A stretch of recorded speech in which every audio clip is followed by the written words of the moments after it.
Hey guys, welcome back to How to Online. In this video, I'm going to show you how to add social media icons on Webflow, right? So it's very easy tutorial. Just follow me each and every step. So right now I am in Webflow dashboard and you have to just go to this plus icon, right? Which is on top left side corner. That is add elements. So just click on this and you have to do nothing. You have to scroll to the bottom, okay? And here you will find some of the social media and you can add according to you. So let's say if I want to add Facebook, so you have to click and hold and you have to drag it, and you can add wherever you want, at the top or at the bottom, footer, header, everywhere, right? So I just want to add at the bottom. So right now I will just add here, let's say this one. So I'll just drop here, right?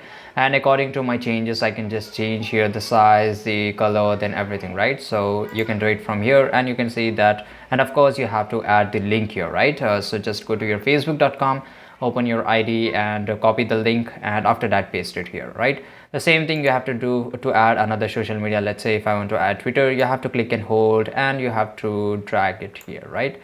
So it's very easy, you guys. You can do the changes and all that, right? And this is easy. I hope you found this video really useful, and if you did, leave a comment down below. Make sure to like this video, subscribe channel. See you guys in the next video.